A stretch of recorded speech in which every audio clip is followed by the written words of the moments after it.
오늘 이재원 집사님께서 오늘 기도 준비해 주셨습니다.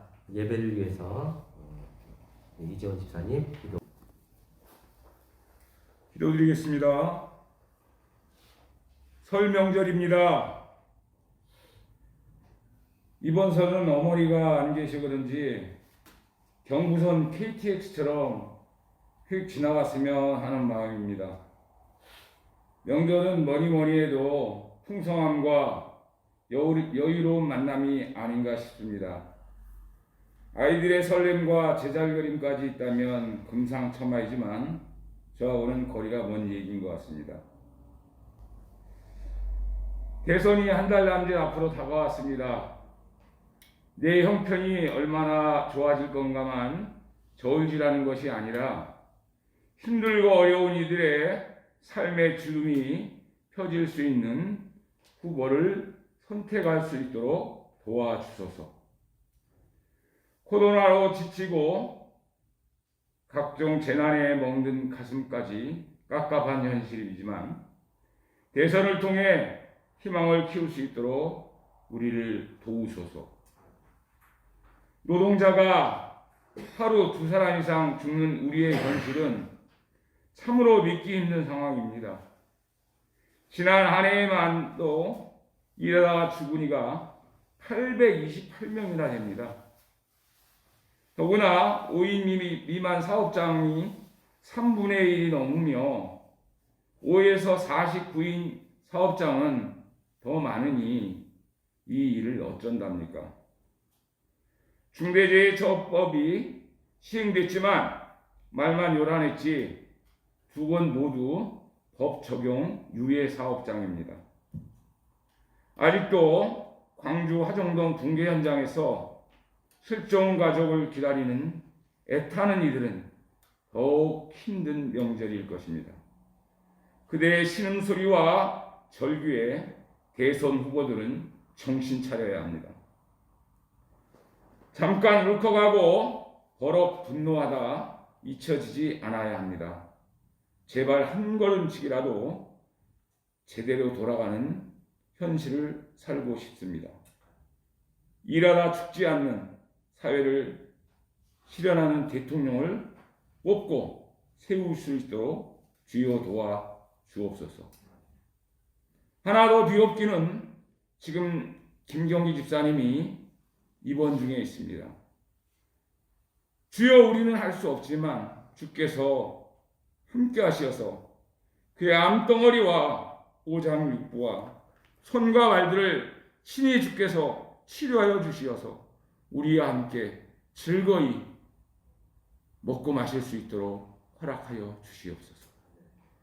이 모든 말씀을 예수 그리스도 이름으로 기도드렸습니다. 아멘.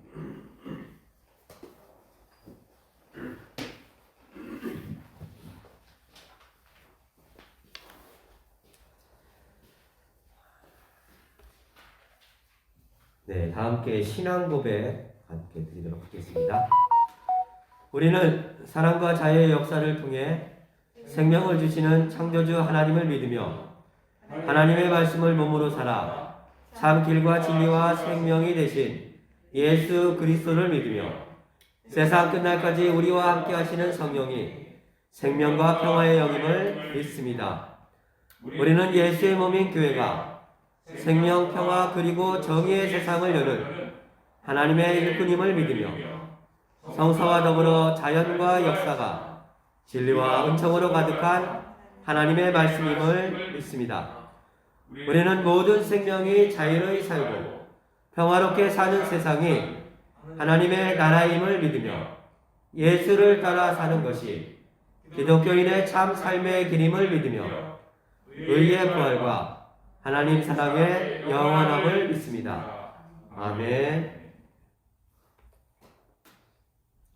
오늘 말씀은 마태복음 25장 45절에서 46절의 말씀입니다.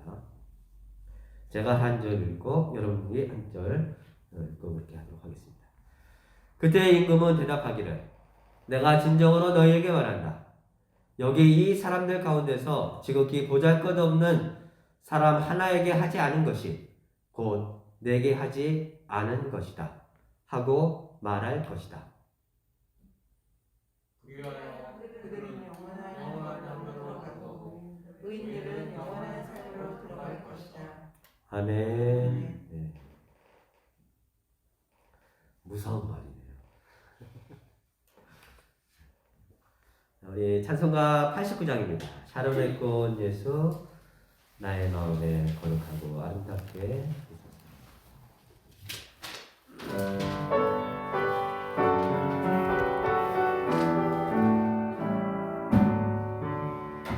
샤론의 꽃 예수 나의 마음에 거룩하고 아름답게 피소서. 내 생명의 장사 영예로 하늘마다 풍경하게 하소서. 예수 샤론의 꽃 나의 맘의 사랑으로 피소서. 샤론의 꽃 예수 이 세상에서 어느 꽃과 비교할 수 있으랴. 나의 삶의 한결과 은혜와 사랑으로 가득하게 하소서. 예수 샤론의 꽃 나의 맘의 사랑으로 피소서. 샤론의 꽃 예수 모든 질병은 한이 없는 능력으로 고치소. 고통하며 근심 저희를 그 신임과 소망 내려주소서. 예수 샤론의 꽃 나의 맘의 사랑으로 피소서. 샤론의 꽃 예수 길이 피소서. 주의 영광이 땅 위에 나들게 선한 빛을 엎드려 경배하며 영광 돌릴 때까지. 예수 샤론의 꽃 나의 맘의 사랑으로 다시 한번 샤론의 꽃 예수 샤론의 꽃 예수 모든 질병은 한이 없는 능력으로 고치소. 고통하며 근심한 저희를 그 신임과 소망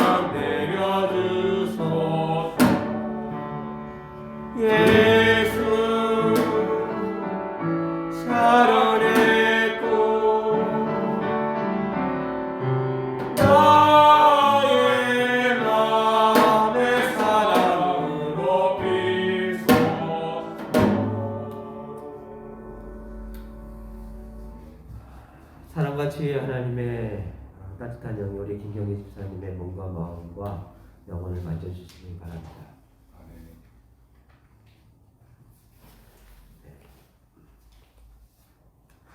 오늘 하이정 목사님 나오셔서 팬데믹과 그리스도인 세 번째 시간 감염병 인간의 역사를 바꾸다 라고 하는 주제로 말씀을 전해주실 텐데 잠시만요. 그 PPT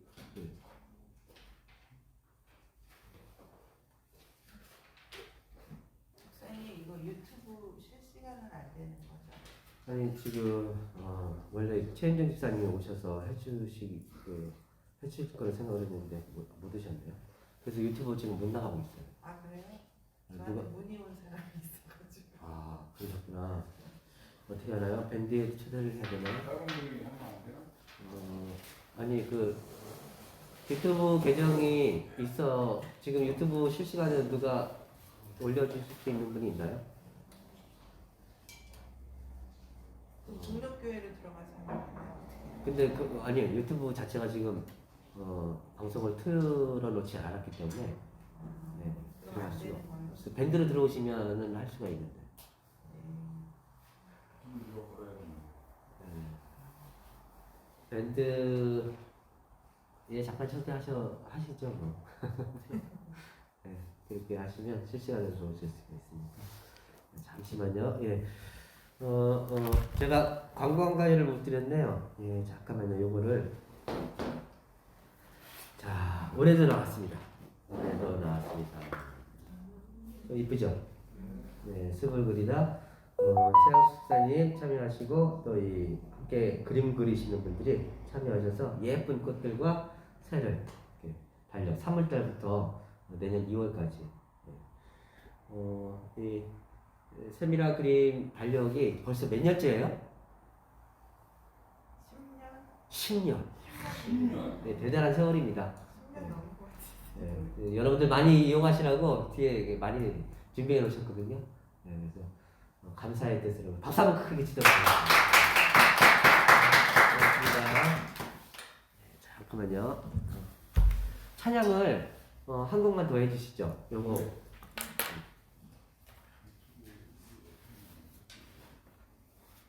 혹시 예. 찬양 우리 45번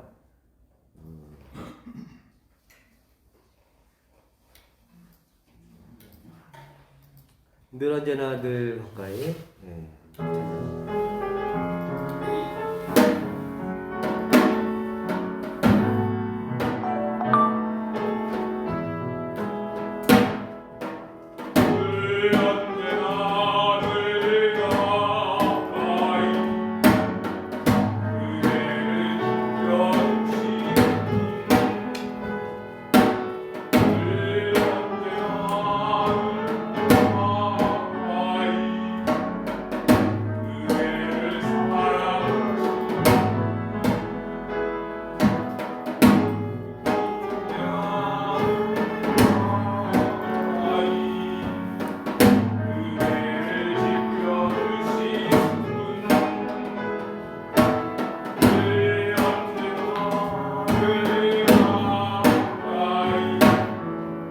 그대를 사랑하시는 분 그분의 도우심 필요할 때면 손 내밀어 잡아주시고 위로해 주시고 인도하시고 일하게 도와주시는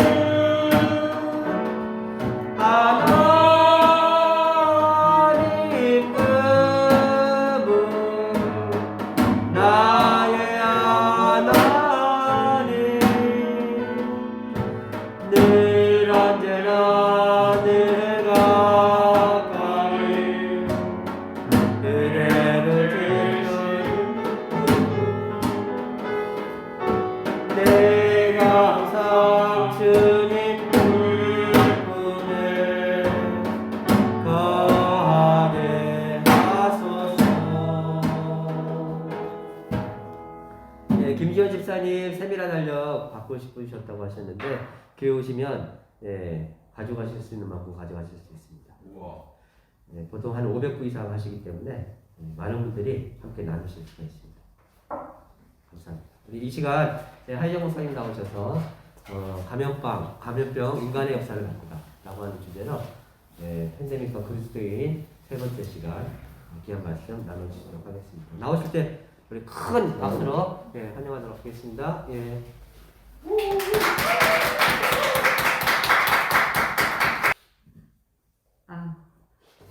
반갑습니다. 네. 오랜만에 뵙습니다. 갑자기 지금까지 안 떨렸는데 이렇게 앉아서 이렇게 눈이 마주치니까 갑자기 떨리는 마음이 있습니다. 사실 이제 이 팬데믹 시간이 이제 3년째 접어들고 하필 또 구정이에요. 그래서 이 주제가 이 구정에 대해서 좀 너무 묵직하지 않을까 하는 생각도 좀 했고, 그래서 제가 이제 목사님께 여쭤봤어요. 이거를 성격이 강연이냐 설교냐, 강연 같은 설교, 설교 같은 강연, 뭐 이렇게 얘기를 했어요. 형식은 설교고 내용은 강연인 것 같기도 하고, 그래서 제가 생각하기에 앞부분에 살짝 설교같이 하고 뒷부분에 살짝 설교같이 하고 내용은 강연식으로 이렇게 조금 구성을 조금 해봤습니다. 그리고 오늘 본문 말씀은 사실 이제 보통 우리 기독교인이 잘 알고 있는 말씀인데 25장 40절, 제가 마스크 때문에 잘 안 들리시나요?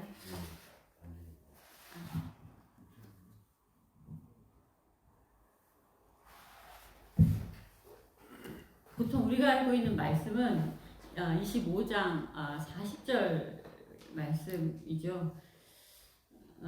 지극히 작은 자에게 한 것이 곧 내게 한 것이라. 근데 이제 너무 많이 알다 보니까 너무 충격이 없는 것 같아요. 그래서 쭉 있다 보니까 항상 우리가 1절만 얘기하고 2절을 잘 얘기를 안 하더라고요. 그래서 한번 2절에 해당되는 본문을 조금 잡아봤습니다. 근데 이제 이 마지막 말씀이 뭐냐면, 여기 이 사람들 가운데 지극히 보잘것없는 사람 하나에게 하지 않은 것이 곧 내게 하지 않은 것이다. 이거는 우리가 잘 잊어버리더라고요. 그래서 그리고 나서 말씀이 뭐냐면, 그들은 영원한 형벌로 들어가고 의인은 영원한 삶으로 들어갈 것이다. 지극히 작은 자라고 했을 때 과연 누가 작은 자일까? 근데 앞에 보면 여기라는 말이 있어요. 과거도 아니고 미래도 아니고 바로 여기. 근데 지극히 작은 자에게 하지 않은 것이 선택이 아니고 여기는 강제 내지는 의무예요. 그렇지 않으면에 대한 부분이 들어가서 우리가 조금 더 이 부분에 좀 말씀을 좀 포커스를 맞춰야 되지 않을까 하는 생각이 들고,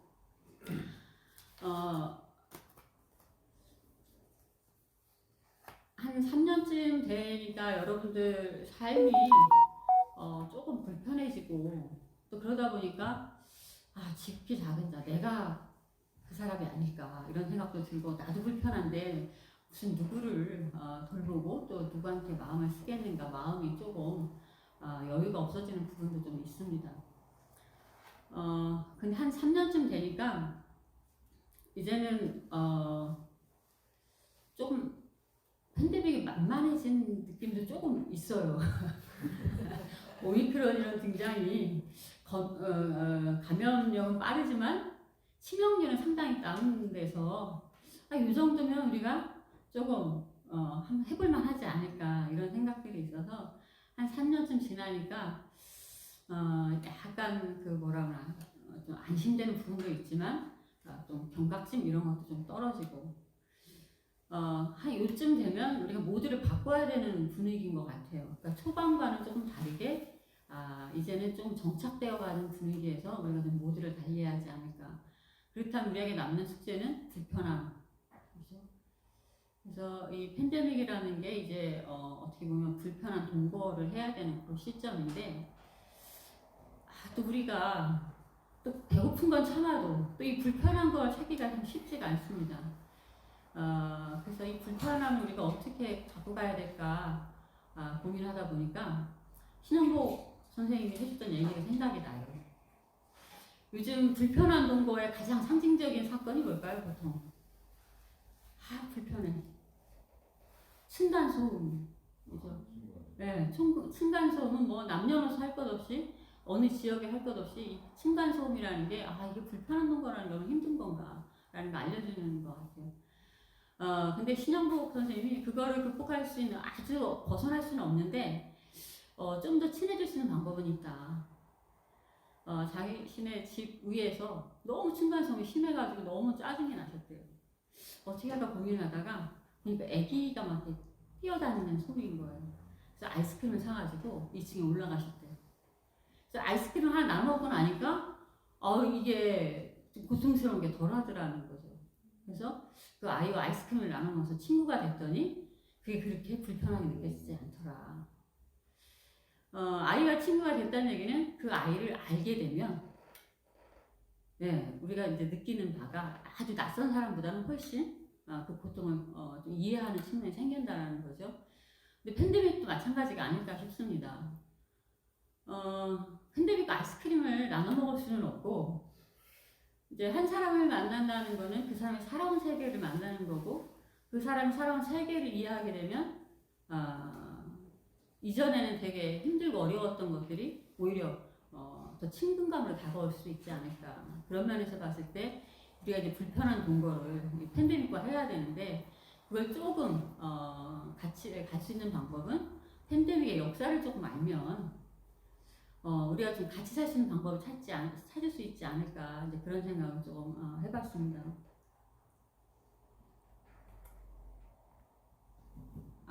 이게 조금 늦었네요. 이거 미리 켜고 말씀을 드렸어야 되는데 열심히 만들어놓고 써보지 못했어요.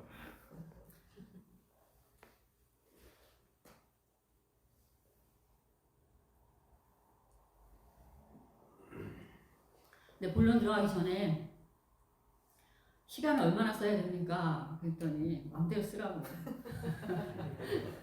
설교도 아닌 것이 강연도 아닌 것이 마음대로라 그래서 2시간도 할 수 있고 3시간도 할 수 있는 권한이 주어졌는데 제가 그렇게까지는 안 하고요. 좀 예배보다 조금 길어질 것 같습니다. 우선 이제 우리가 이제 인류 역사를 생각하지만 이 전염병의 역사도 만만치가 않아요. 우리가 보통 이제 팬데믹을 21세기에 팬데믹을 경험하면서 우리의 발걸음이 이렇게 멈춰지리라고는 아무도 상상을 못했고 팬데믹 등장하기 전까지만 해도 이거는 과거의 일이고 이미 끝난 사안이고 마치 공룡이 사라지듯이 우리 안에 이런 일은 없을 것이다라고 상상을 했는데 갑자기 팬데믹이 불청객을 들이게 닥치게 됩니다. 그런데 사실 이 전염병의 역사는 인류의 역사와 개를 같이 합니다. 아니 인류의 역사보다 훨씬 깁니다. 인류의 어떤 생활 공간 이런 것들이 확장되고 또 교류의 범위가 넓어지고 또 그거에 따라 이 전파력, 파괴력도 전염병도 같이 넓어지고 확장이 되게 됩니다. 그러니까 한마디로 말하면 이 인류 역사에서 전염병의 출현, 진화는 빼놓을 수 없는 변수가 아니라 상수였던 셈이죠. 다만 인간이 그걸 인식하지 못했을 뿐입니다. 그런데 여전히 우리는 이 전염병에 대해서 인류에게 재앙을 초래하는 돌발 변수 내지는 이례적이고 우연적인 사건 정도로만 치부를 하게 됩니다. 그러다 보니까 이 세계사적으로 이 전염병을 조망해 볼 기회가 없었어요. 세계사의 상수로 존재했음에도 불구하고 그 전염병의 흐름 안에서 세계사를 조망해 보지 못했죠. 즉 전염병은 항상 있었는데 한 번도 제대로 된 스포트라이트를 받아보지 못한 거죠. 역사 여러분 이제 뭐 요즘 유튜브를 통해서 역사도 많이 공부하시는데 가끔 그 배경적인 측면으로 전염병이 있었다, 흑사병 이런 것도 얘기는 돼요. 근데 이게 이 배경 지식으로서만 간단하게 봤지 전염병의 루트를 지속적으로 확인하지는 확인한 건 최근의 일인 것 같아요. 그래서 이 전염병의 출현 또 진화 이게 세계사의 어떤 변화를 가져왔을까 이거에 대해서 우리가 조금 집중적으로 좀 들여다볼 필요가 있는 것 같습니다. 우리가 이 상수였음에도 불구하고 지나간 변수쯤으로 인식한 것 자체가 이미 우리가 세계사를 인간 중심적인 관점에서 서술해 왔다는 하나의 증거가 되죠.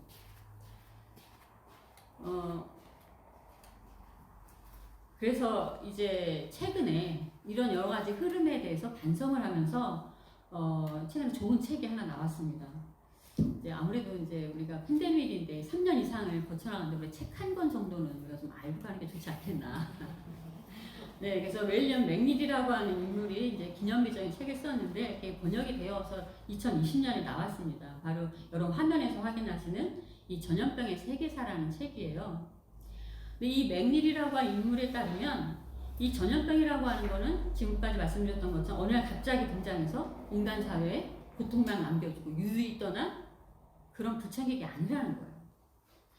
교역망 확대, 또 생활 환경의 어떤 변화, 또 생태계 교란, 정치, 경제적인 어떤 상황, 또 인구 동태의 변화, 이런 세계사적인 전반에 이 감염병이 총체적으로 개입해왔고 또 이게 중요한 변수로 늘 작동해왔다는 거죠. 그런 면에서 봤을 때 인류의 역사는 인간만의 역사는 아니었다. 이 부분을 우리가 한번 짚고 넘어갈 필요가 있을 것 같습니다. 이 맥닐이라고 하는 인물이 이제 이 전염병의 출현, 진화 이런 거를 이제 이것이 세계사를 어떻게 변화시켰는지를 집중 추적을 하게 됩니다. 그러면서 우리에게 하나의 선물을, 통찰력을 선물로 주게 되는데 뭐냐면 인간 중심으로 서술되어 왔던 세계사를 다시 써야 한다. 인간 중심적 세계관이 아니고 생태계적 초유기적 관점에서 세계사를 다시 쓸 필요가 있다. 즉 인간이 나홀로 역사의 주인공이 아니었다는 걸 우리가 인정을 하자. 오히려 인간은 한 생태계의 한 구성원으로서 살아오는 거에 대해서 새롭게 들여다볼 필요가 있다. 그러니까 인간의 행위는 단독 주체가 아니었다는 거죠. 단독 드리블로 간 게 아니고 생태계의 관계망 속에서 살아가는 초유기적인 존재로서 다른 어떤 유기체들과 같이 살아왔다라는 거예요. 한마디로 말하면 세계사 서술의 패러다임의 전환이 필요하다. 그래서 그런 관점에서 봤을 때 전염병이라는 이름은 맞지 않다. 감염병으로 바꿔야 된다. 그래서 요즘은 다 감염병이라는 용어를 쓰게 됩니다. 이 감염병은 병원체가 중심이 돼서 감염을 시키는 게 방점이 찍혀 있어요. 그런데 전염병은 인간의 행위가 주체가 돼서 뭐 접촉이라든지 침이라 이런 거로 그 전염을 한다라는 의미가 있습니다. 그래서 전염병은 인간 중심적 사고가 들어가 있는 개념이고 감염병은 미생물, 바이러스가 작동하면서 이것들이 퍼져나가는 그런 관점이죠. 그래서 훨씬 관점이 인간 중심적 사고를 벗어나서 이 아까 말씀드렸던 이 초유기체적인 관점으로 들여다봤을 때 전염병이 아니라 감염병으로 이름을 바꿔야 된다. 요즘은 그 정부 그 공공기관 광고에도 보면 감염병이라는 개념을 써요. 여러분 혹시 그 마을버스 이렇게 타고 다니시면서 그 포스터 아마 확인해 보셨을 것 같아요. 그래서 이런 부분에서 우리가 조금 용어 정리도 좀 하고 왜 감염병이라는 용어를 쓰는지에 대해서도 한번 확인할 필요가 있고요. 또 이것이 되게 중요한 가치는 이 패러다임의 전환이라고 하는 것은 단순히 사고에만 전환은 아니에요.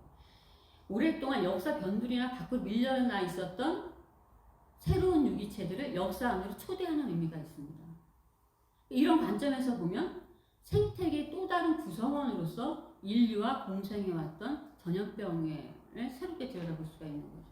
그러니까 시시때때 불쑥불쑥 나타났다가 인간을 괴롭히는 그런 악당으로 존재하는 게 아니라는 거고 오히려 인류와 함께 운명을 같이 해왔고 또 미래에도 함께 운명을 헤쳐나갈 공생의 관계 어떻게 보면 역사의 파트너라고도 볼 수 있을 만큼 이 감염병에 대해서 이렇게 새롭게 인지할 필요가 있다는 거죠. 운명 공동체, 미래를 같이 해결해 나갈 운명 공동체. 그래서 이 팬데믹은 우리에게 이 감염병은 너무나도 불편한 존재이지만 우리의 의지와 상관없이 인간의 의해서 전복되거나 박멸될 수 있는 대상이 아니라는 거예요. 그렇다면 우리가 할 수 있는 방법은 숙주와 기생체로 서로 적응하면서 공생해 왔던 그걸 들여다보면서 그 메커니즘을 찾아 나가는 것.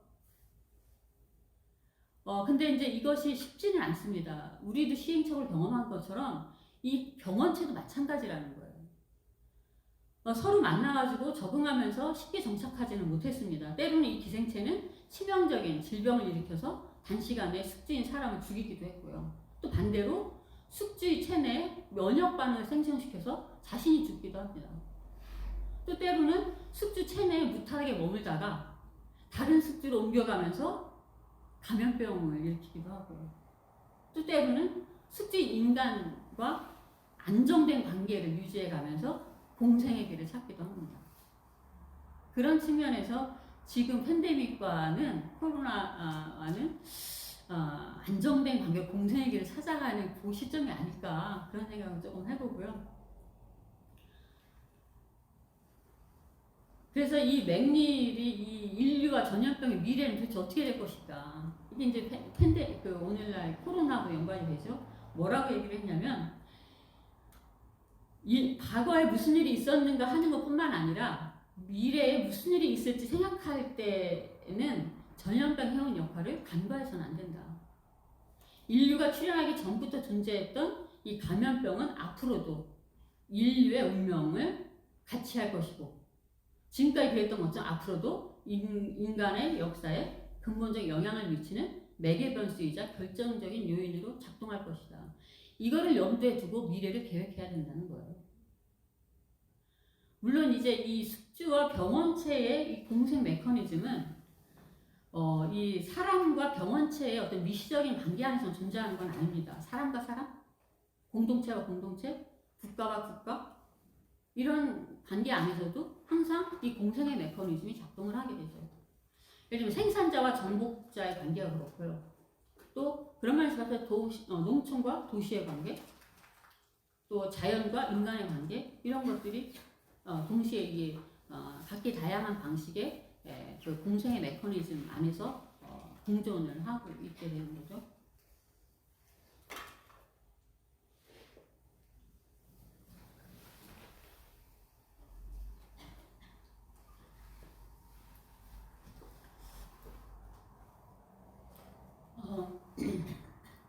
이 팬데믹 상황에서 주목받는 또 하나의 책이 있습니다. 제가 오늘 책 2권만 소개를 해드리고 가려고 그래요. 또 하나의 책은 이 마크 해리슨이라고 하는 인물이 쓴 전염병 역사를 흔들다라는 책이 이것도 2020년에 나온 책인데 이 책 서평을 쓴 이 김기봉 교수라는 분이 뭐라고 그랬냐면 이 인간중심적 사고의 한계에 대해서 이렇게 씁니다. 인류가 다른 동물과 구별되는 특이점은 다른 인종과 집단은 물론이고 지구 생태계의 다른 존재까지도 적과 친구라는 이분법으로 자의적으로 나눠서 자기 세력을 지구 끝까지 확장시키는 운명을 건설해왔다는 거예요. 그런데 인수 공통 감염병은 이런 문명사적인 관점에서 발생했고 그렇게 해서 발생한 풍토병이 인구 증가와 밀집, 생활 그리고 인류의 대규모 이동을 통해 코로나19와 같은 세계적 유행병을 발전시켰다 이렇게 진단을 합니다. 우리가 봤을 때 이제 용어 개념인데 팬데믹이라는 말이 도대체 무슨 뜻일까? 이것도 갑자기 생겨나는 건 아니고 이 감염병의 확장에 따라 쓰여지는 용어가 좀 차이가 있습니다. 팬데믹이 한국말은 아니잖아. 영어에서 왔잖아요. 그래서 풍토병에서 지역 전염병으로 발전을 하고 지역 전염병에서 세계적 유행병이 발생을 하게 되는 겁니다. 그래서 풍토병을 엔데믹이라고 이야기를 하고 지역 전염병을 에피데믹 그리고 세계적 유행병이 됐을 단계를 팬데믹이라고 부르는데 또 그런 부분의 어떤 경로들 이런 것들이 인류사와 같이 간다는 거예요. 근데 이제 인간에게 길들여진 어떤 동물들, 설치류, 또 조류 이런 것들이 기생하는 병원체만 200종이 넘는다고 그러죠. 이 질병들이 그 풍토병으로 출현을 해서 지역 감염병으로 성장을 하고 이게 세계적 유행병으로 확장이 된다는 거예요. 그런데 이 병원체의 운동력에 의해서 세계적인 유행병으로 가는 게 아니고 이 병원체들은 유용한 이동 수단을 갖고 있는 거예요. 그게 바로 뭐냐면 전쟁과 상업이에요. 아주 가성비가 좋은 운송 채널을 통해서 세계적인 수준으로 자신들의 세력을 확장해 나가는 거죠.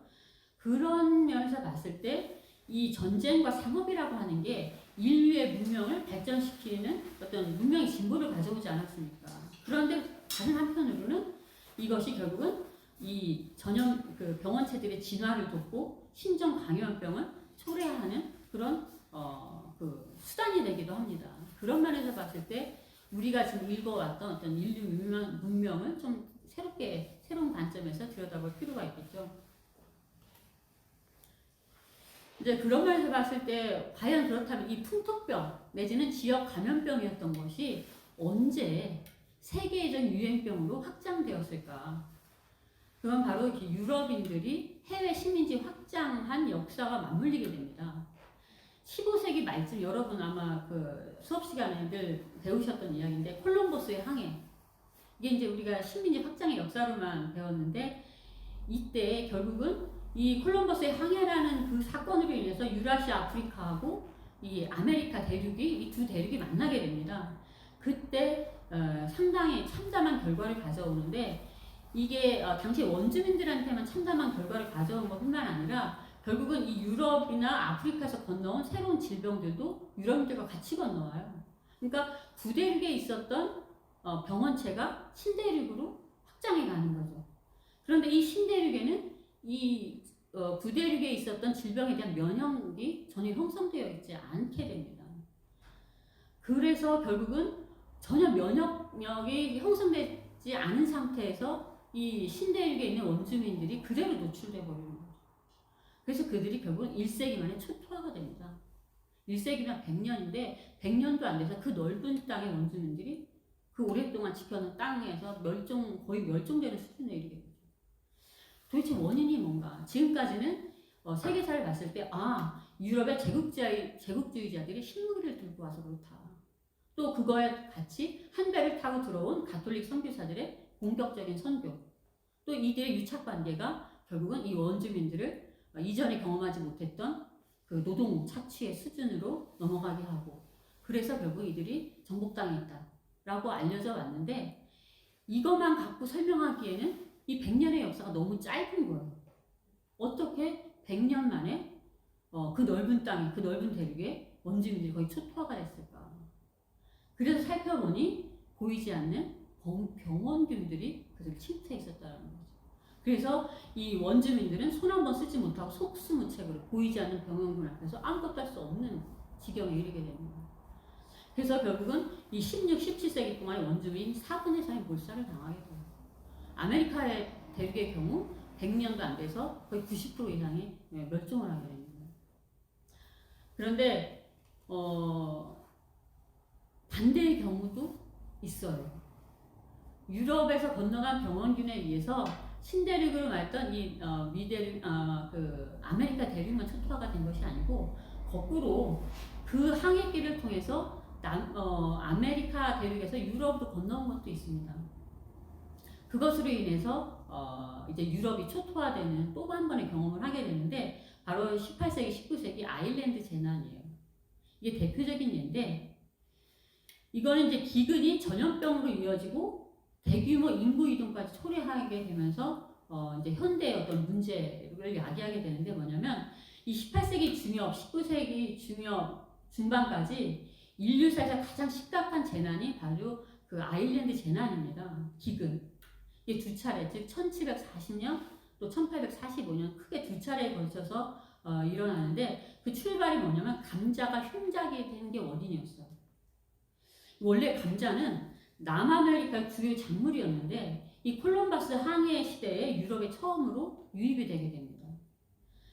그런데 이 감자라는 게 다른 작물들에 비해서 열량이 되게 높고요. 비타민C가 되게 많이 풍부한 그런 식량분이에요. 그래서 이게 유럽인들의 주요 식량으로 빠르게 자리를 잡게 됩니다.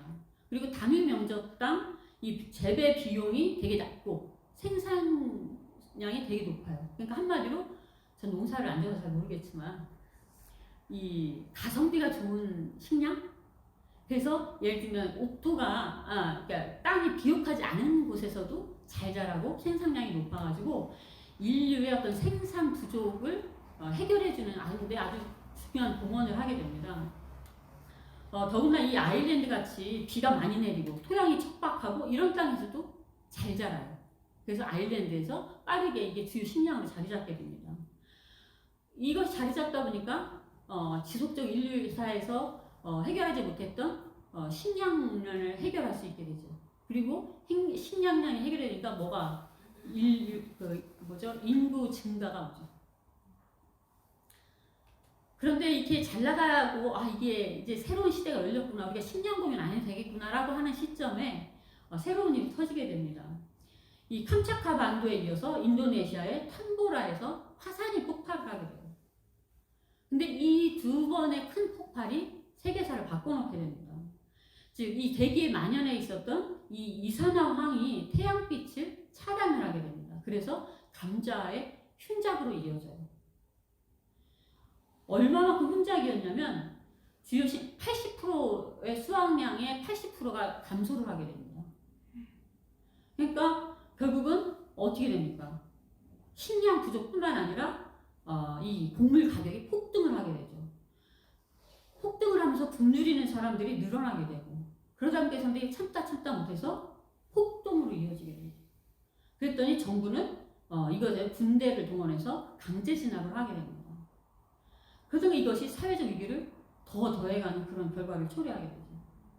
특히 이 과정에서 이 화산 폭발로 인한 기후 환경의 변화 때문에 이 흉작 정도가 아니라 감자에 역병균이 생겨나는 거예요. 식량 부족, 폭동, 그다음 무력 진압, 그것도 어려운데 거기에다가 이 남아있는 식량마저 이 역병이 들면서 전염병을 터지게 되는 거죠. 결국은 이것 때문에 아일랜드 사람들이 그 땅에서 살 수가 없게 됩니다. 그래서 영국으로 옮기게 되죠. 그래도 그들이 살 수 있는 터전이 마련되지 않아요. 결국 이들이 이제 캐나다와 미국 등지로 민족 대이동을 하게 됩니다. 이민자가 되는 거죠. 이 이민자들이 적당히 왔어야 되는데 너무 많이 들어오니까 이미 그 당시에 미국도 이들을 맞이할 준비가 되어 있지 않은 상황이었어요. 결국 이들이 어떻게 됩니까? 미국의 슬럼가를 형성을 하게 되죠. 그러면서 도시 빈민의 문제가 이전과는 전혀 다른 차원으로 발생을 하게 됩니다. 그래서 이것이 결국은 감자 흉작으로 출발했던 게 전 세계적인 위기로 연결이 되게 됩니다. 그런데 여기서만 끝나는 게 아니에요. 이 감염병으로 인해서 시험대에 오른 건 다른 데 있었어요. 정부와 종교의 역할이 도대체 무엇이냐가 시험대에 오르게 됩니다. 이 18세기, 19세기 아일랜드 재난은 결국은 이 정부와 종교가 무엇을 할 수 있는가에 대한 질문을 던져주게 되는 거죠. 그리고 그 한계가 무엇이었는지 들여다볼 수 있는 계기를 마련해주게 됩니다. 당시에 이제 이 아일랜드인들이 영국으로 막 들어오지 않습니까? 그러니까 영국 정부는 이게 가장 큰 과제예요. 이거를에 대해서 이 영국 정부는 어떻게 해결을 했냐면 세 가지 구제 정책을 의존을 하게 됩니다. 첫 번째는 우선 이 대체 식량을 마련을 해야 되죠. 굶주리는 사람들이 매일매일 늘어나니까. 그래서 이 대체 식량으로 옥수수를 수입을 해서 제공을 해주게 됩니다. 그런데 이 제공하는 방식이 무상분배나 직접 판매가 아니었어요. 이중적인 판매망으로 연결이 되다 보니까 실질적으로 당장 오늘 하루에 식량이 필요한 빈민들에게 도착하는 시간이 너무 많이 걸리는 거예요. 또 그 안에서 이걸 판매망을 갖고 있었던 상인들의 어떤 독점 문제가 발생을 하게 되죠. 결국 신속한 해결에 실패를 하게 됩니다. 그래서 영국 정부가 선택한 두 번째 방식이 뭐냐면 공공사업을 통해서 일자리를 제공하는 방식이에요. 오늘날 우리 정부의 해결책도 한번 들여다볼 중요한 자료가 되는데, 당시에 왜 공공일자리를 제공을 했냐면 당시에 영국의 정부 내지는 위정자들은 이 감염병은 하나님의 심판이다라고 인식을 했어요. 그때까지만 해도 18세기, 19세기조차도. 그런데 이 아일랜드인들이 왜 영국인보다 훨씬 그 감염병에 많이 노출이 되고 그 극심한 가난을 겪는가 현상만 본 거죠. 아, 그 원인은 이 사람들이 영국인보다 훨씬 게으르고 사회적으로 너무 후진적이어서 그렇다. 이렇게 판단을 해요. 그래서 스스로 문제를 해결할 수 있도록 영국 정부가 대가 없이 도와줘서는 안 된다. 그래서 결국은 대가 없이 도와주는 게 아니라 빈민들한테 일자리를 제공하는 공공사업을 시작을 하게 됩니다. 문제는 이 공공사업에 참여한 아일랜드인들이 받았던 임금이 굶주림을 면하기에도 턱부족이었던 너무나도 작은 액수였어요. 결국 이것도 실패를 하게 되죠.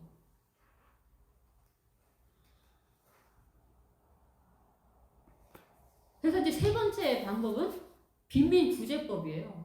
그래서 빈민구제법을 제정을 해서 이제 구빈원을 세우게 됩니다. 오늘 그러니까 우리가 해민서 이런 데 같은 전국에 130여 개가 세워져요. 그런데 이 빈민들이 너무 많아가지고 이거 턱없이 부족하게 된 거죠. 결국 이것도 별 효과를 얻지를 못하게 됩니다. 그러니까 이 영국 정부의 구제책은 별다른 효과를 얻지를 못하죠. 여기에서 그래도 큰 역할을 해준 사람들은 이 영국의 국교도는 성공회예요. 이 땅을 갖고 있었던 지주들과 퀘이커 교도들이었어요. 땅을 가졌던 지주들은 이 빈민들에게 석탄, 식량을 나눠주는 역할을 하고, 그 다음에 퀘이커 교도들은 이제 무상 급식소를 만들어서 음식하고 옷을 나눠주게 됩니다. 이게 이제 민간에서 이루어지는 감염병에 대한 나름대로 의미 있는 대응법이 좀 발전을 한 거죠. 그런데 정부가 했던 법보다 훨씬 효율성이 높았다 그래요. 그러니까 퀘이커 교도라고 하면 함석호 선생님이 퀘이커 교도로 바뀌었죠. 노예 해방 운동에도 큰 역할을 한 게 퀘이커 교도들이었습니다. 결국 이들의 그 무료 급식소가 당시 그래도 효과를 냈다라는 거. 그래서 영국 정부가 그걸 보고는 자신의 비효율적인 조치를 거두어들이고 이제 이 퀘이커 교도들의 방식을 선택을 해서 이제 미국 급식이라는 이런 것들 인프라를 형성하는 중요한 계기가 됩니다. 그렇다면 이제 이 정부에 대한 건 이렇게 치지만 종교의 역할은 또 뭘까? 우리 한번 좀 들여다볼 필요가 있습니다. 당시에 18세기, 19세기 이전만 해도 근대가 탄생하기 이전만 해도 사람들의 생각은 모든 질병은 인간 사회에 분노한 신의 징벌이다라고 인식을 하게 됩니다. 특히 이 기독교는 팔레스타인에서 태어나서 로마에서 성장기를 보내죠. 그리고 유럽에서 절정기를 보냈던 종교입니다. 그러다 보니까 이 감염병의 역사와 뗄래야 뗄 수 없는 관계죠. 뿐만 아니라 이 기독교가 성장했던 그 지역, 지금 그림에서 보시면 이 지도에 이렇게 지중해가 나오죠. 이 지중해 주변이 다 항해 도시예요. 선박이 맞다면 교류의 중심이고요. 상업의 중심이 되고. 뿐만 아니라 이쪽 아시아하고 연결되면 실크로드하고 연결이 되죠. 이 실크로드를 타고 상업만 발달한 것이 아니고 문화만 교류된 것이 아니라 전염병의 채널이 되게 됩니다. 14세기, 15세기 그 유럽을 초토화시켰던 흑사병도 결국은 중국의 이 실크로드를 타고 유럽으로 와서 이 도시문화가 도시국가 아닙니까?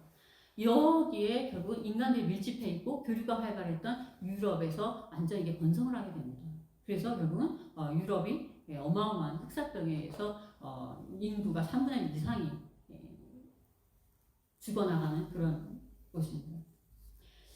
그렇다면 여기에서 벗어날 수 있는 방법은 뭐겠어요? 이 당시에 이 감염병에 걸린 사람들은 신의 분노의 대상이 됐던 사람들. 그러니까 이 사람들은 돌봄의 대상이라기보다는 이들에게는 당연히 벌을 받을 사람이 벌을 받은 거죠. 이들에게 자비는 없죠. 오히려 그들 때문에 인류 사회 전체가 피해를 입는다라고 해서 결국 그들을 혐오할 수밖에 없는 문화가 형성이 되게 되는 거죠. 그리고 이제 이 감염병은 신의 심판을 받았기 때문에 벌을 받은 거라고 했을 때는 굳이 국가가 질병을 위해서 뭔가를 할 걸 요구할 필요도 없는 거예요. 왜? 그 사람은 죄를 지어서 당연한 벌을 받고 있는 거예요. 그렇다면 죄를 짓지 않는 사람도 같이 벌을 받고 있는 상황이니까 이거 어떻게 탈출할 것인가? 결국은 하나님의 분노를 풀어드리는 방법밖에 없는 거죠. 결국 여기서 할 수 있는 방법은 제의예요. 제의. 그러니까 이 감염병이 의학의 영역이 아니라 종교의 영역에서 다루어진 거죠. 이 종교는 그 중에서 하나님의 분노를 풀어드리기 위한 제사, 예배를 드리는 거에 포커스가 맞춰져 있게 됩니다. 그런데 기독교도 다르지는 않았어요. 다만 기독교 공동체가 달랐던 건 한 가지가 있습니다. 다들 그들은 벌을 당연히 받을 벌을 받았어 하고 자비심도 베풀지 않은 그 상황에서 감염병에 대한 두려움을 물리치고 기독교인들은 거기에 들어가서 그들을 돌보았다는 거예요. 왜냐하면 이건 유대 전통도 아니에요. 유대 전통 같은 경우도 이 감염병이 돌아왔을 때는 하나님의 징벌로 받습니다. 그래서 사회적으로 격리를 시켜버리죠. 사회 바깥으로 던져버립니다. 그럼에도 불구하고 당시 로마 사회에서 새롭게 생겨난 기독교 공동체는 그들을 멀리하지 않고 그들 들어갈 위험을 무릅쓰고 이유는 단 한 가지였어요. 오늘 말씀하신 거. 질긴 작은 자에게 한 것이 곧 내게 한 것이. 그것 때문에 들어간 거. 물론 그들이 할 수 있는 일은 많지 않았어요. 왜? 의료진이 아니지 않습니까? 결국은 케어하는 것 외에는 달리 방법이 없는 거죠. 그러니까 기독교가 하는 일은 두 가지예요. 신의 분노를 해소하기 위한 제의, 또 하나는 이미 질병에 걸려서 고통당하는 환자들을 돌봐주는 것. 이 두 가지가 존재하게 됩니다. 그러니까 그들에게 있어서 작은 자를 돌보는 것은 구원을 받기 수단이 아니에요. 구원의 본질로입니다. 결국은 그것 때문에 기독교가 두 가지를 하게 됩니다. 그런데 사실 치료가 아니라 돌봄이라는 게 얼마나 효과가 있을까 쉽지 않아요. 그런데 그럼에도 불구하고 이 돌본다라고 하는 것이 결국은 그들 예방이라고 하는 그런 부분에도 효과를 발휘하게 됩니다. 그래서 그냥 방치했을 때 위험도를 확 줄이게 되죠. 그런 면에서 봤을 때 기독교의 존재감이 상당히 커지게 됩니다. 특히 당시에 유럽인들은 구원의 하나의 채널로서 성지순례를 많이 다녔어요. 성지순례를 통해서 내 죄를 하나님에게 면제받을 수 있는 통로로 보게 됩니다. 이 감염병이라고 하는 것도 죄에 대한 대가 아닙니까? 이걸 풀 수 있는 방법은 내가 사면당하는 거예요. 그래서 많은 사람들이 돈이 있든 없든 많은 사람들의 로망이 성지를 순례하는 거예요. 근데 지금처럼 교통수단이 있는 게 아니기 때문에 목숨을 걸고 가야 되는 겁니다. 그 연금술사 책 혹시 읽어보셨나요? 그것도 바로 그런 전통에서 나온 상상력을 쓰여진 책이죠. 그런데 이 사람들이 아무런 준비 없이 순례의 길을 다니다 보니까 아픈 사람들이 발생하고 또 접촉을 하다 보니까 전염병이 생겨나지 않습니까? 이 사람들은 어디서 치료를 해줬겠어요? 어디서 돌봐줬겠어요?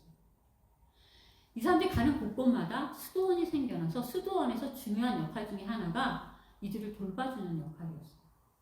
수도원은 기도하죠. 노동하죠. 또 하나가 바로 이 순례자들을 거리에 나그네들을 돌봐주는 역할이에요. 이게 병원의 출발이 돼요. 근대 병원의 출발. 그래서 중세시대에는 이들을 돌봐주는 게 성인의 반열에 오르는 중요한 기준이 되게 됩니다. 이것 때문에 오늘날 근대식 병원의 출발이 되게 됩니다. 물론 오늘과 다르게 의사가 치료하는 개념보다는 돌봄의 개념이 훨씬 크죠. 그래서 의사보다는 간호사의 역할들이 훨씬 중요하게 여겨지게 됩니다. 그래서 중세까지는 기독교의 존재감이 절대 왕조죠. 그런데 근대가 탄생하면서 이 절대 왕자를 차지하고 있었던 기독교의 자리가 흔들리기 시작을 합니다. 왜? 근대의 탄생으로 인해서 기독교가 새로운 환경에 놓여지는데 바로 과학과 의학이 발전하면서 이 종교적 세계관의 이별을 구하고 또 이 해외 시장 확장이 되면서 세속 정부의 역할이 강화되게 되죠. 그러면서 이 종교적 세계관 안에서 관리되던 이 감염병이라는 게 과학적 세계관으로 옮겨가게 됩니다.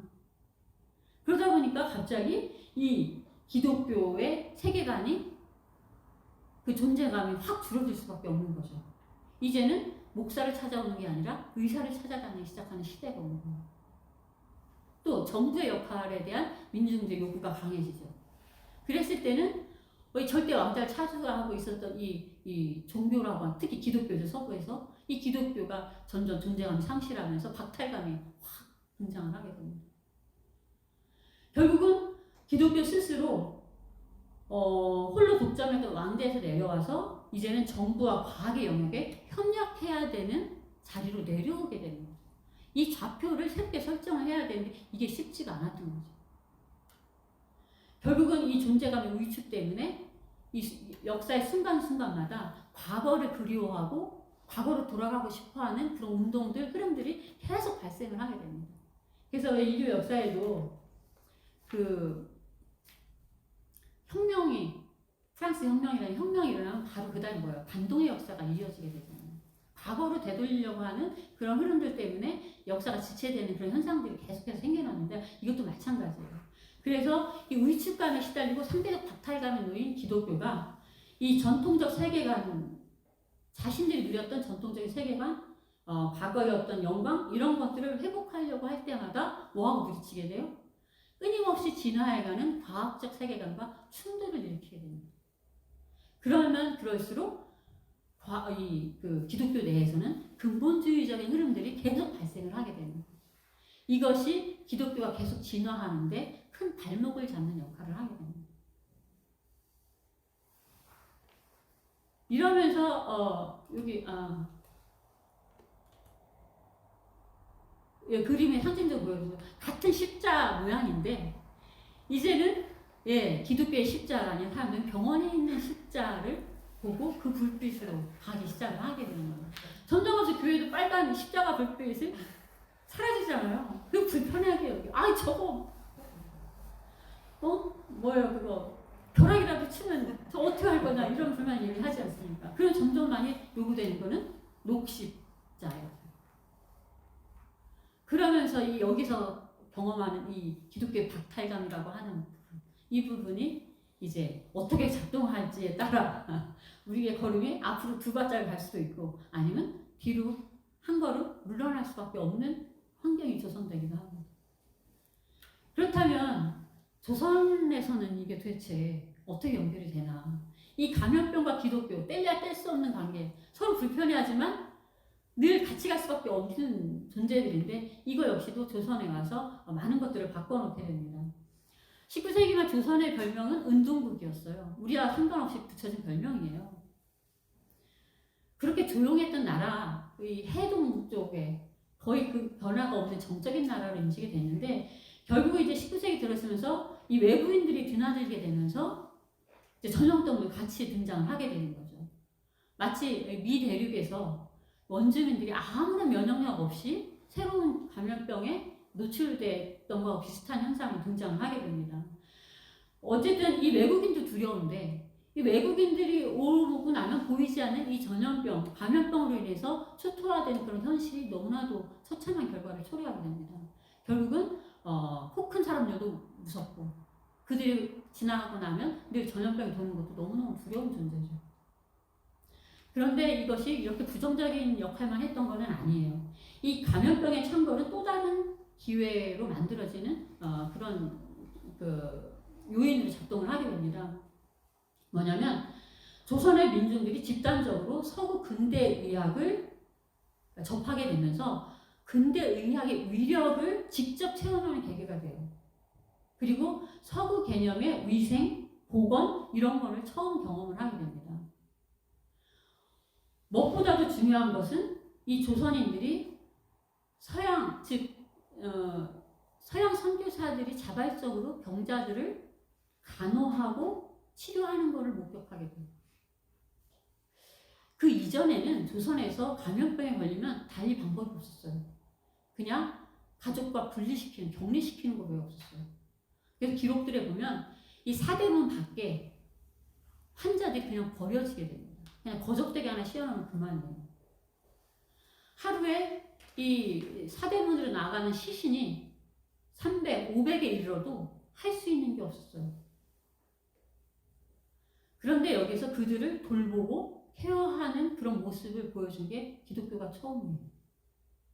특히 이 감리교가 그 부분에 있어서 상당히 좋은 선구적인 역할을 하게 됩니다.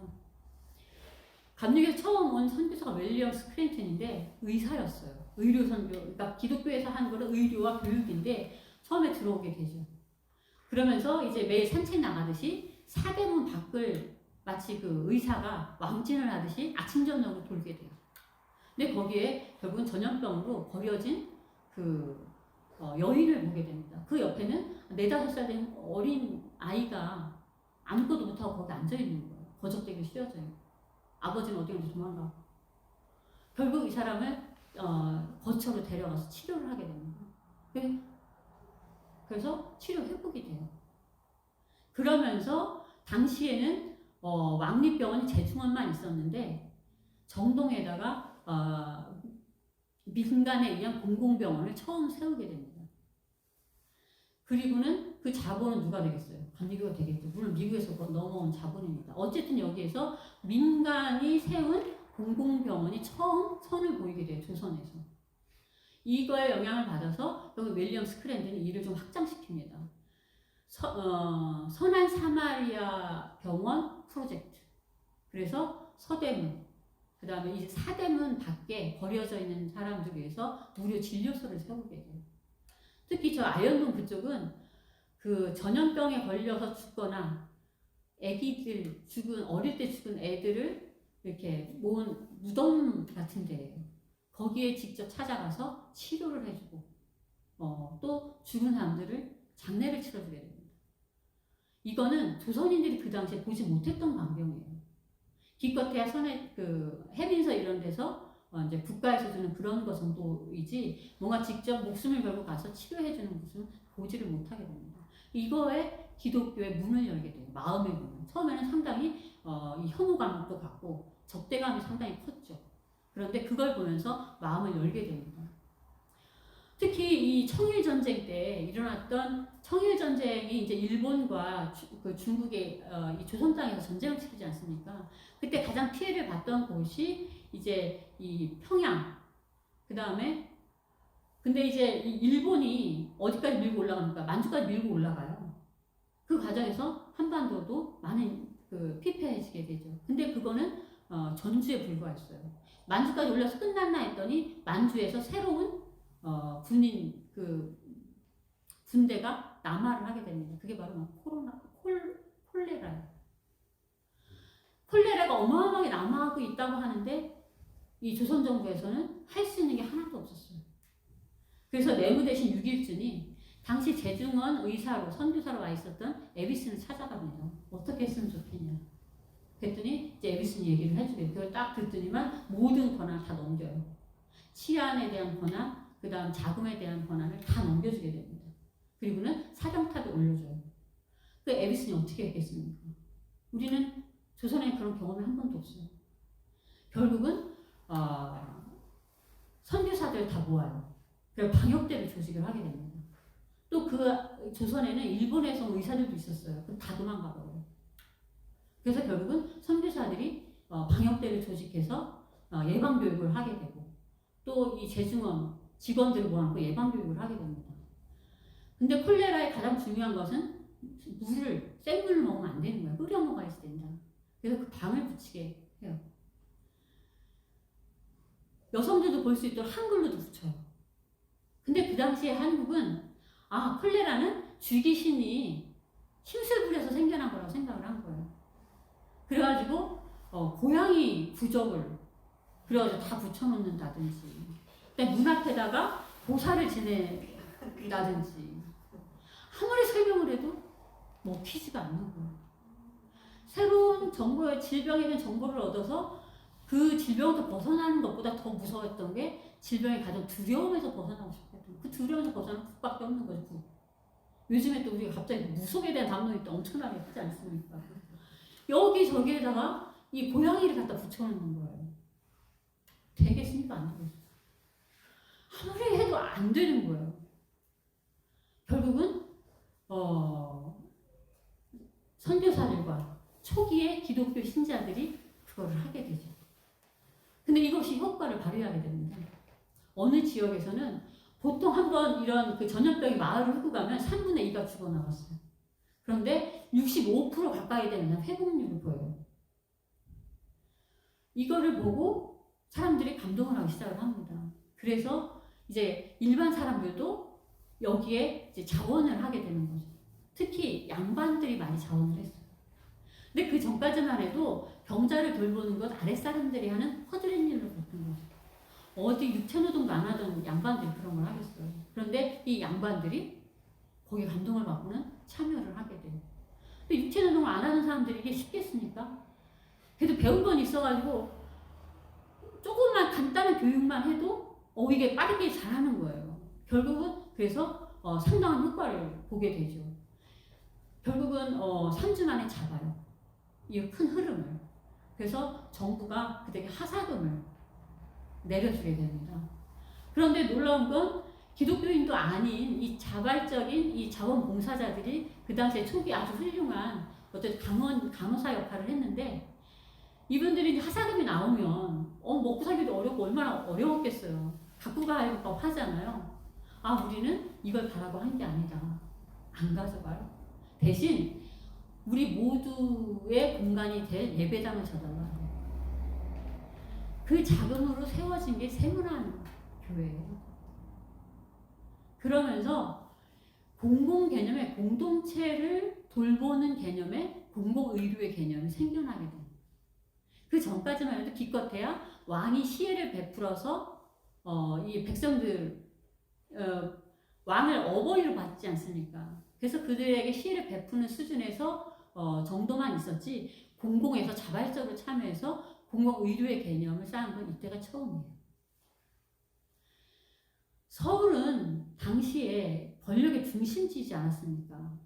그래서 일제가 이 한국을 넘보면서 조선을 넘보면서 권력의 어떤 전환기에서 상당히 어려운 시기를 보내게 됩니다. 근데 여기 말고 또 한 군데가 이제 전염병이 지배한 공간이 또 한 군데가 있어요. 평양이었어요. 특히 청일전쟁으로 인해서 평양은 초토화가 되게 됩니다. 전쟁이 끝나서 이제 끝났나보다 돌아오려고 했더니 그 다음에 이어서 뭐예요? 전염병이 돌기 시작을 합니다. 그런데 당시에 감리교 선교사였던 그것도 의사였죠. 윌리엄 홀이라고 하는 인물이 평양을 찾아가요. 그 당시에 뭐가 있습니까? 걸어서 가야 되는 지점이죠. 근데 윌리엄 홀이 거기에 남아있던 죽어가는 환자들 시체들만 그냥 넓게 하죠. 근데 그 안에서 결국 치료를 하다 결국 어떻게 됩니까? 감염돼요. 그래서 사망하는 사건이 발생을 해요. 그런데 이 윌리엄 홀은 자기 약혼녀 따라 한국을 온 의사예요. 약혼녀 로제타라고 하는 인물이 여성병원을 처음 정동에 세워요. 그래서 한국이라는 걸 알게 되고 조선에 스스로 자발적으로 찾아온 의사예요. 그 둘이 여기서 결혼을 해요. 첫 커플 탄생이에요. 근데 그 당시에 죽었을 때 윌리엄 홀이 죽었을 때 아들이 돌이 간신히 심할 때예요. 그리고 뱃속에는 아이가 또 하나가 있었어요. 결국은 사망을 하게 되고 이 사건이 평양 시민들한테 어마어마한 충격을 줘요. 자기 몸을 사리지 않고 치료하는 그거에 대해서 감동을 받게 돼요. 그래서 그 전까지만 해도 기독교들이 되게 적대적이었는데 이걸 가지고 마음의 문을 열기 시작하면서 이제 평양의 문이 열리게 됩니다. 근데 평양이라는 곳은 조선 전반에도 상당히 중요한 공간이었죠. 근데 조선이 천도를 하면서 여기가 완전 정치에 소외되는 공간이 돼요. 그러면 양반들은 결국은 정계에 나올 수가 없지 않습니까? 그럼 이들이 어떻게 하겠어요? 결국 경제로 눈을 돌리게 됩니다. 장사에, 상업에 일찌감치 눈을 뜨게 됩니다. 그래서 만주 쪽하고 상업 교류를 하게 돼요. 그래서 경제적인 자립을 도모하게 됩니다. 정치적으로 소외됐는데 경제적인 자립은 됐어요. 그러면 이런 공간이 가장 들어오기가 쉬운 공간이 어디예요? 자본주의 시장이죠. 새로운 변화, 새로운 세계, 새로운 사상이 들어와 주기를 간절히 바라는 공간이 된 거예요. 서울하고는 거리가 있었기 때문에 이 권력의 싸움에서도 약간 빗겨나 있는 상태죠. 근데 우리가 너무 소외당했어. 착취당했어. 어디로부터? 서울로부터. 이 착취당한 억울함이 있고 그런데 경제적인 어떤 토대는 마련했어요. 그랬을 때 이들에게 가장 바랬던 건 뭐예요? 평등이에요. 힘, 새로운 힘을 얻을 수 있는 것. 그랬을 때 이들에게 중요한 거는 반목이나 대립이 아니라 뭐예요? 경쟁과 협력. 그래서 끊임없이 끊임없이 자기들의 새로운 사상, 새로운 시대의 갈망이죠. 이거를 해준 게 바로 이 자본주의 시장이 열려진 거. 또 하나 자유의 평등을 외쳤던 기독교의 근간. 이 두 개가 자리 잡을 수 있는 환경이 이루어져야 됩니다. 그러려면 이 시장을 열어야 되는데 성문이 열려야 되지 않습니까? 그 성문은 어떻게 해서 열리지 않았어요. 그런데 이 감염병, 이 전염병이 등장하고 이걸 치료하는 기독교 선교사들이 보면서 이게 확 열려버립니다. 그러면서 여기에서 근대 사상이 뿌리내리기 시작을 하게 되죠. 그러면서 여기 민족 자본이 형성이 되게 됩니다. 일제의 어떤 식민 자본과 맞짱 뜰 수 있는 민족 자본을 만들고자 하는 정신, 이런 것들이 만들어지게 돼요. 특히 이런 새로운 세계에 대한 갈망이 뭐예요? 이전에 있었던 수백 년 동안 있었던 신분 사회 질서에 대한 거부감, 그다음 신분 차별, 이런 것들이 균열을 내는 그런 역할을 하게 됩니다. 말이 그렇지 제도는 신분 질서 없앨 수 있는데 사람 사고에 깊숙이 내려져 있고 생활 습관에 내려진 이 차별이라고 하는 부분은 쉽게 무너지지가 않아요. 그런데 여기에서 기독교가 한번 사고를 치게 됩니다. 1905년, 1907년에 대부흥운동이 일어나요. 왜? 사람의 마음을 열었다는 거고. 부흥에 다녀보셨죠? 여러분들은 부흥에 대해서 별로 이렇게 좋지 않은 그 이미지를 갖고 있으셨을 텐데 저 역시 지금은 마찬가지예요. 그런데 저도 한때는 부흥에서 안 해본 거 없이 해왔던 방언, 입신 다 해봤어요. 저. 근데 거기에 있으면 뭐냐면 용광로 같은 분위기가 생겨요. 내가 어느 출신이든 어느 신분이든 한순간에 무너지는 자기도 모르는 그런 기적 같은 일을 경험을 하게 됩니다. 이게 우리가 종교만 봐서 그렇지 이 신분, 오랫동안 내 체질에 갇혀져 있고 사고에 갇혀져 있던 이 신분제, 사회 차별성 이런 것들이 부흥이라고 하는 수많은 사람들 모여서 한꺼번에 용광로 같은 집단 체험이죠. 종교적 집단 체험인데 종교적으로서 역할하는 게 아니라는 거예요. 사회적인 에너지를 만들어내는 중요한 기반이 돼요. 그래서 국채 보상운동이라든지 민족 자본으로 뭔가를 할 수 있는 그런 중요한 에너지가 돼요. 그러니까 이 전염병으로 출발했던 것들이 이 근대 사회로 가는 과정에 있어서 너무나 중요한 역할을 하게 되는 거예요. 그러면서 이제 조선이 이 어려웠던 근대 시대와 아주 친밀하게 만나는 그런 기회가 되게 됩니다. 함께 뭔가를 돌본다라는 체험, 그리고 그 안에서 우리는 하나가 된다라는 것, 그리고 오랫동안 우리를 지배해왔던 이 신분 안에서의 어떤 차별에 대한 생각, 사고 이런 것들이 한순간에 무너지는 그런 체험을 해요. 또 조선에서는 신분 차별보다 더 무서운 게 있었어요. 남녀 차별이에요. 이거 남녀 유별은 어떻게 해도 도리가 없는 거예요. 심지어는 남녀를 넘나들 수 없어서 이 의녀들이 간호교육을 받지를 못해요. 유일하게 남녀의 어떤 벽을 넘나들 수 있는 건 누구예요? 기녀밖에 없었어요. 그래서 초기에 선교사들이 들어와서 처음 의대생으로 뽑은 사람들이 기녀들이었어요. 똑똑한 기녀들을 뽑아서 훈련을 시키게 되죠. 근데 그 신분의 벽을 넘지 못하고 실패를 하게 되는데 어찌든 그런 정도로 이 남녀라고 하는 유별이라고 하는 게 어마어마한 벽을 차지하게 됩니다. 근데 이거를 넘겨주게 하는 게 어디예요? 죽음과 사투를 벌여야 되는 공간이에요. 이게 전염병이 포진해 있는 공간. 또 하나는 1907년에 이 정미 7조가 완료되면서 우리가 군권까지 일본에 넘겨주게 되잖아요. 그래서 마지막까지 항쟁한 인물들이 의병들이지 않습니까? 그 의병들을 치료해 주게 바로 그 세브란스 병원과 담력에서는 여성병원 그 간호사들이 의료 협업 체계를 이룰 거예요. 그래서 마지막에 부상당한 의병들을 치료해 주게 됩니다. 근데 이때 가장 어려운 게 뭐였냐면 그 간호를 해주는 여성들이 많지 않습니까? 근데 군인들이 남성인 거예요. 어디 칠세 부동석으로 할 때 치료를 하겠어요. 그런데 이 죽음과 사투를 벌인 그 현장에서는 이거를 한순간에 넘는 기적이 발생한다는 거죠. 그러면서 20년도 더 걸릴지도 모른다라고 하는 이 벽을 한순간에 넘어버려요. 그 벽을 넘는 게 바로 병원이고요. 병원이 바로 대부분 기독교가 들어와서 기반을 놓게 됩니다. 그러니까 지금 우리 기독교가 좀 이게 종교인가 싶기도 하지만 초반부터 그랬던 건 아니에요. 그래서 이 공공의료, 그 다음에 지방 또 가정마다 살면서 지역 간호 이게 다 기독교를 통해서 근대의학의 기반이 형성이 되게 됩니다. 그래서 오늘날 이제 다음 선거가 있는데 거기에 가장 중요한 이슈 중에 하나가 뭡니까? 공공의료 기반을 확대해야 된다. 그 박노자 씨가 어디 나와서 제가 한 얘기를 들었는데 뭐 저도 확인을 안 해봤습니다만 뭐 그분은 신뢰하는 걸로. 유럽에는 공공병원이 90%라는 거. 그래서 오미크론이나 이런 것 때문에 병원에 가야 되는 환자들이 많아져서 별 걱정이 없다는 거예요. 근데 우리는 10%도 안 된대요. 그러다 보니까 사립에서 이런 민간병원에 협조하지 않으면 이게 한계가 있는 거죠.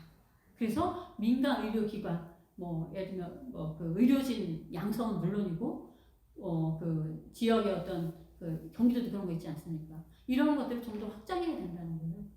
근데 이게 갑자기 생겨난 게 아니라는 거예요. 초반에 그 인프라를 누가 깔았느냐? 바로 기독교예요. 그러면 내가 기독교를 광고하러 온 건 아니에요.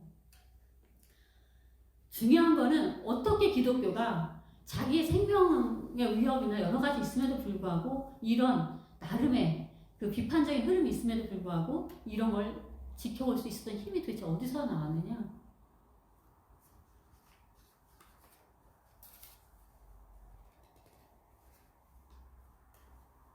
기독교 2계명이에요. 기독교는 예를 들면 유대교에서 나온 계명이 있죠. 중요한 개념. 뭡니까?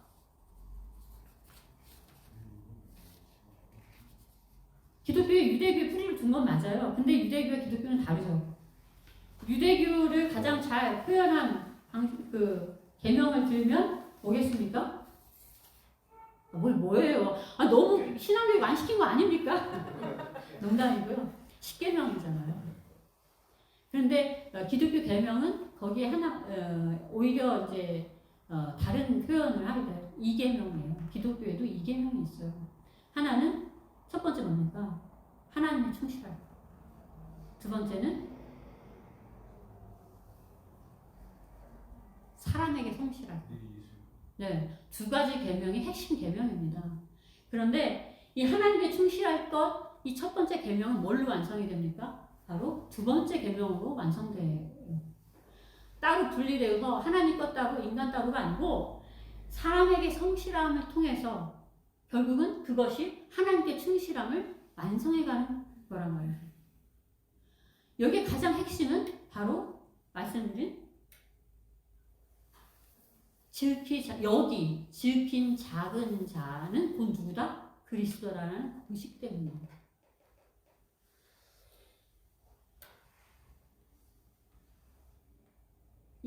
근데 이 유대교에서 이 토라, 랍비들의 교육도 처음에는 가장 중요한 건 자비를 가르친다라는 거예요. 이건 종교 보편 개념이죠. 불교도 마찬가지고요. 그래서 기독교 같은 경우 시대의 고통은 곧 하나님의 고통이다. 그래서 하나님의 고통을 읽어라. 이게 바로 토라의 가장 근본이고 기독교 성서의 가장 근본이에요. 빛이 보이지 않아도 길을 찾고 음이 들리지 않아도 소리를 내는 법을 찾는 게 그리스도인의 숙명이고 사명이죠. 그래서 불편하고도 낯선 변화들이 오히려 교회가 본래의 자리를 찾아가고 각성하고 회복하는 촉진 요인이 될 수가 있습니다. 종교는 종교로서만의 의미를 갖는 건 아니에요. 동서양을 물어나고 모든 종교는 사회를 위해서 봉사할 의무를 갖죠. 특히 기독교는 지금 말씀드린 예수께서 주신 두 가지 계명을 받기 위해서 태어난 종교입니다. 그래서 이거는 구원을 받을 수단, 전도의 수단이 아니고 그냥 구원의 본질 그 자체예요. 1계명은 2계명을 통해서 완성되고 성취된다고 말씀을 드렸죠. 이게 바로 기독교의 핵심이고 절대 잊어버리지 말아야 될 공식은 지극히 작은 자는 곧 그리스도라는 그 한 가지만 기억을 해도 진짜 참 그리스도인인데 아무런 부족함이 없는 거예요. 그런데 우리는 보통 그거 빼고 다 기억해요. 왜? 취하고 싶은 게 너무 많아요. 그러다 보니까 자꾸 핵심을 놓치게 되죠. 하나님의 고통을 읽어라. 이 자비의 원칙. 그거 외에 나머지는 다 주석에 불과한 거라는 겁니다. 이게 유대교로부터 기독교로부터 모든 종교 보편적으로 갖고 있는 가장 핵심 가치입니다. 이제 교회는 이 세상을 어찌 도울까를 다양하게 고민해야 되는 시점이죠. 즉기 작은 자라고 하는 그 개념이 어떤 한 부류로 고정되어 있는 게 아니지 않습니까? 시대마다 다 다르단 말이죠. 그런데 늘 조건을 붙이고 세상을 발 아래에 있는 줄 착각하고 늘 세상을 도우려고 하는 교회, 세상으로부터 고립을 자초하는 신학, 이런 것으로는 21세기를 끌어갈 수 없다라는 게 이미 우리가 판명이 났고 확인을 하고 있지 않습니까? 이게 바로 이거를 소수의 진보 학자들 뿐만이 아니라 기독교인 모두에게 확인시켜준 역할을 한 게 이번 코로나 팬데믹이에요.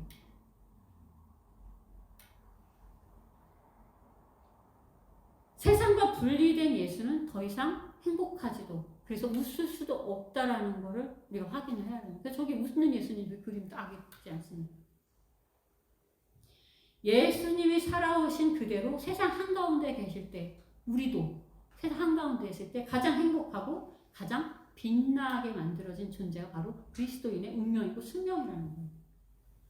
고통이 있는 곳에 항상 그분이 계셨고 그분이 있는 곳에 항상 세상에 희망이 있다라고 우리는 믿고 그리고 가야 되는 거죠. 이제 더 이상 교회가 그분을 독점할 명분이 사라졌어요. 고통이 있는 곳에 고통을 더하고 위험이 있는 곳에 더 위험하게 만드는 교회가 어떻게 예수 그리스도의 제자라고 얘기할 수가 있겠습니까? 세상 위에 군림하려 드는 교회를 세상은 이제 더 이상 필요로 하지 않는다는 거죠. 결국 우리가 할 수 있는 거는 함께 비를 맞아줄 교회가 필요하다는 거예요. 말씀드렸죠? 팬데믹은 인류 역사가 앞으로 계속 갈 거예요. 그 얘기는 뭐냐면 우리가 할 수 있는 일이 계속 끝이 없이 있다라고 하는 거죠. 일이 끝이 없으면 너무 힘들잖아요. 근데 가만히 생각해보면 일이 없는 것만큼 어려운 게 없어요. 우리가 이제 점점 나이를 한 살 한 살 먹다 보면 세상이 우리를 필요로 하는 부분이 점점 줄어들 거 아닙니까? 의학의 도움을 받아서 앞으로 이런 얘기 하면 안 돼요. 뭐가 없으면 120살까지도 산다는데 할 수 있는 일이 없는 상태에서 계속 숨을 쉬고 있는 것도 고통이죠. 근데 다행히 우리가 할 수 있는 일은 줄을 섰어요. 그런 측면에서 이제 우리가 뭔가 인간 중심의 어떤 사고에서 좀 벗어나서 좀 우리가 그 일부로 살아간다는 그런 관점으로 본다고 한다면 전통적으로 교회가 해온 그 역할이 아니라 새로운 역할들을 우리가 새롭게 발굴해내고 발견할 수 있지 않겠는가. 그럼에도 불구하고 가장 중요한 핵심은 여기 지극히 작은 자가 곧 그리스도라는 그 공식 하나만 갖고 있으면 결국은 교회가 문 닫을 일은 없을 것 같고요. 또 존재감이 상실돼서 우리가 소멸될 일은 없을 것 같습니다. 끊임없이 우리가 고통의 고개를 넘어가지만 인간의 인류가 끝나기 전까지 고통의 역사도 같이 될 거라는 거죠. 그런데 그 고통이 있는 곳에 하나님이 계시고 그 하나님 계신 곳에 인류의 희망이 있다고 한다면 결국 우리가 서야 할 공간도 그것이 아닐까 싶습니다. 네, 제가 이 부분은 이제 설교로 많이 마무리해야 된다고 생각을 했고요. 네, 긴 시간을 제가 말씀을 드려서 조금 죄송한데 제가 또 이때 아니면 다시 올 일이 별로 없을 것 같아서 네, 강연 핑계 대고 좀 길게 말씀을 드렸습니다. 어쩌면 여러분들이 다 상식으로 알고 계시는 부분일 수 있는데 그래도 같이 한 번 더 상기시키면 좀 우리가 더 나은 선택, 특히 이제 3월 9일인가요? 네, 우리의 운명을 결정질 선택을 앞두고 한 번쯤은 우리를 돌아볼 수 있는 시간이 됐으면 좋겠습니다. 네, 감사합니다. 우리 모두를 위해서 함께 공동의 축도하도록 하겠습니다.